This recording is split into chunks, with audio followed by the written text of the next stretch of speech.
To navigate through a landscape in terms of an entire ecosystem is quite a challenging thing to accomplish in 15 minutes. I generally conduct full-day workshops that consist over several hours just on certain elements, so I'm going to try the best I can. The gentleman over here will speed me up if I need to. First we need to go back, way back into the 90s. So late 90s, early 2000s, where digital advertising and the dot-com boom really surged. The way that you would do online advertising was pretty simple and straightforward. You would have an advertiser and you would have a publisher of a local website. These two people would liaise directly with each other. For example, myself as a publisher, I would go up and approach an advertiser or an ad agency that's managing an account on behalf of a brand. I would approach them and say to them, here is my rate card, this is my audience. These are the reasons why it would be beneficial for you to run your ads on my website. Once that conversation has been finalized in a negotiation and an order form has been submitted and confirmed, the publisher would campaign manage and request the creative material from the advertiser. Then the publisher would report back to the advertiser on the performance of that campaign. How many impressions did it get? How many clicks? How many people did it reach while that campaign was online? This is all great in the beginning, but when you need to do this at scale, so from an agency perspective, if you're managing a campaign, multiple campaigns across multiple publishers, it starts presenting a multitude of inefficiencies. And as a result, in order to accomplish this at scale, we had the birth of what is known as the ad networks. And the ad networks are essentially aggregators of unsold inventory. A publisher, as well, as their site grows in popularity and their audience increases, they have more inventory. Doesn't necessarily mean that they have more contacts to more advertisers to fill up that inventory space. So the publishers would go and make use of third-party ad networks, which were effectively established as a middleman scenario to fill new unsold inventory. This was done also at a very basic level, in the sense where the ad networks would aggregate tens of thousands of sites across hundreds of thousands of publishers and web pages, and aggregate them into basic channels, like an entertainment and lifestyle channel or a news channel. And that was the way the advertisers were able to target. This was also commonly known as the conception of a blind buy, which is very much a sort of a popular sort of term in the industry of the ad agencies and publishers is a spray and pray approach of advertising. So to give you an example, if I as an advertiser representing Mercedes-Benz and I need people to book a test drive, back in the ad network days and the original days of transacting online, in a direct transaction, I would approach a publisher who has a large car audience, so perhaps a car magazine or a cars24.com website, with the assumption that every visitor visiting that website and reading an article is interested in test driving a Mercedes-Benz. And we all know that's not necessarily the case. So from that brought about a new amount of inefficiencies in terms of the tracking capabilities that the advertiser can get, in terms of an advertiser is spending a large budget of ad spend across multiple ad-serving ad networks and sites, but they don't necessarily know where the ads are appearing and which ones are performing and which ones are the ad spend, because they were still reliant on the reporting and tracking from the supply side. So from that also brought a new amount of inefficiencies in the marketplace, where the advertisers are now in a situation that they don't know how to improve on their performance marketing because they don't know which portions of their ad spend budgets are performing. So from that, the ad networks got an upgrade, so to speak. And from that upgrade perspective, an ad exchange came into place.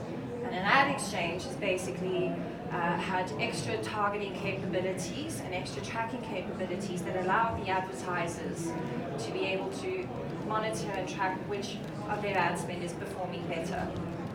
It also made it a lot easier for the advertisers in terms of managing their buying process at scale, because multiple ad networks would be plugged into those ad exchanges. Now, just to put it into context here, we're talking a lot about, from the advertiser perspective, how the technologies were evolving and adapting to benefit the advertisers better in terms of the performance of their marketing. But what's been neglected in terms of the cycle of how the evolution of this digital marketing landscape has improved is that hasn't really been a consideration in terms of how it benefits the publishers. So what happens is now the advertisers are getting high volumes of inventory, higher targeting, still for the cheaper rates. But this isn't necessarily in the best interest of the publishers, because the publishers now are in a position where their premium inventory is being cannibalized by large backfill inventory, like your Google ad networks and the other ad exchange that are buying it for very cheap. So coming back to the scenario of where the publisher goes to the ad agency to say, here is my site, this is my audience, here is the reason why you should advertise on my website for a premium rate, which is commonly known as a CPM buying model, cost per thousand impressions. I see some nods in here, so it's good to see some people understand the terminology. And what would happen is, I as a publisher would go to an ad agency and say, here's my website, I have a car magazine website, I have an audience of 20,000 viewers, advertise at a 250 or 300 Rand CPM to have your ads on my site.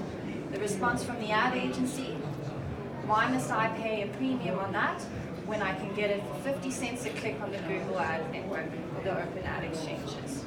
And the advertiser can see when they go to the publisher's site that there's Google ads to fill up the unsold inventory. So this created a very complex dynamic in terms of the marketing landscape. From that, we have the duopoly. So commonly known, I'm sure everyone is very familiar with Google and Facebook, and if you're familiar with the game Monopoly, you can kind of catch on where the duopoly comes in, that they're dominating the market. In terms of programmatic, where the demand is coming from the buyers are demanding because they need a more efficient way to buy media from publishers at scale, and programmatic needs to be done this way. The best programmatic technologies just so happen to be the Googles and the Facebooks that offer that solution. So we're in a state now where 90% of all programmatic ad spend is going through Google and Facebook. Now think about what's the situation for the rest of the publishers. It's not a pretty picture, but don't worry, I'll uplift the mood a little bit more.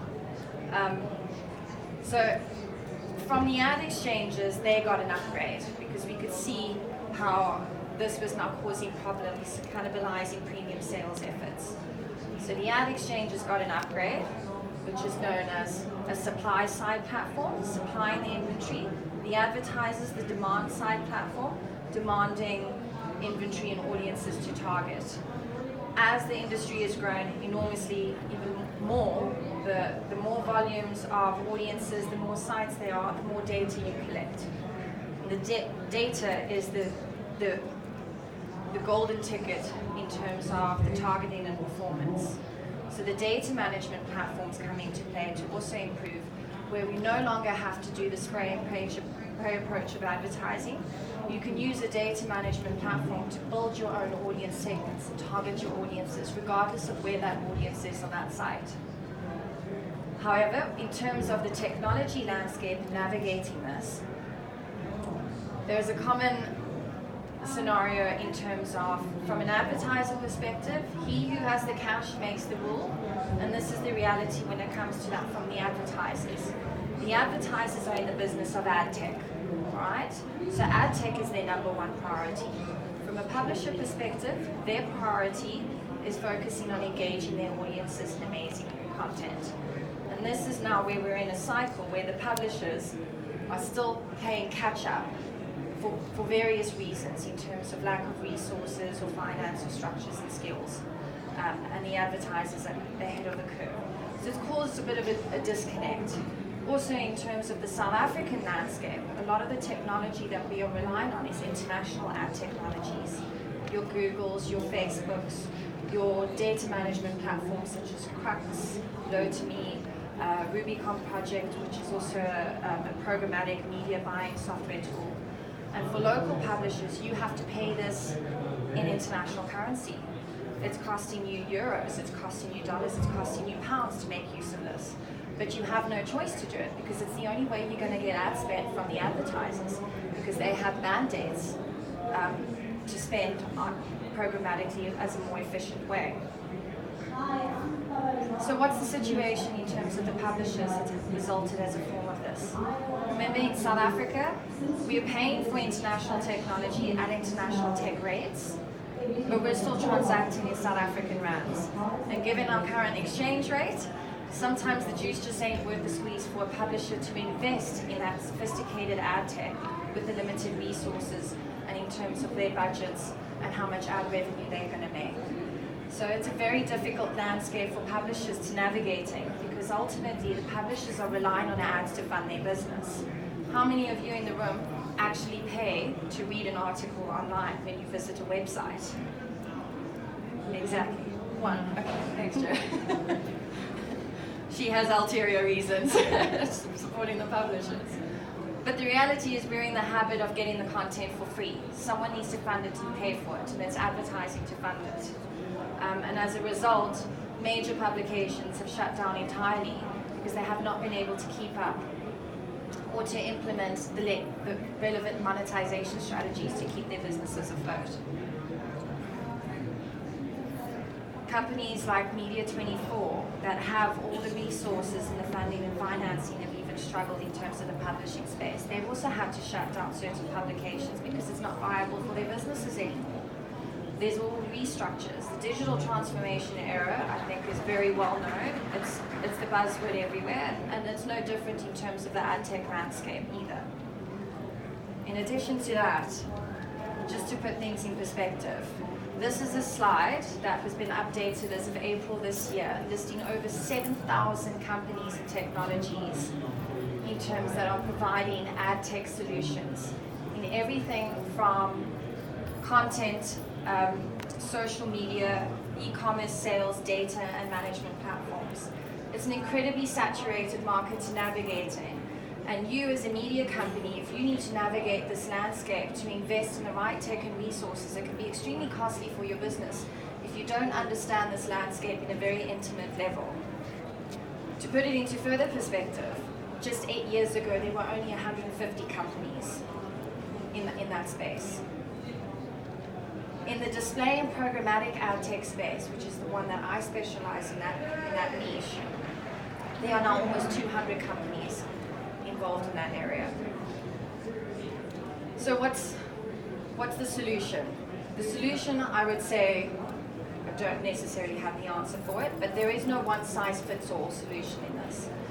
The reality is it's a very saturated market. It's a difficult market to navigate through. But there are companies and consultancies and experts in the field that rely and that work on this in a very intimate level. Same thing in terms of South Africa. There's lots of local South African tech that is being developed for a South African need. So I would advise, if anyone is looking to navigate this landscape and to find out what technologies or what business models to invest in, is to first look locally as well, because sometimes the answers aren't necessarily in the Silicon Valley states. They don't necessarily understand the South African landscape as well as we do. And you can also find much cheaper and affordable and effective technologies to use in that space as well. Thank you.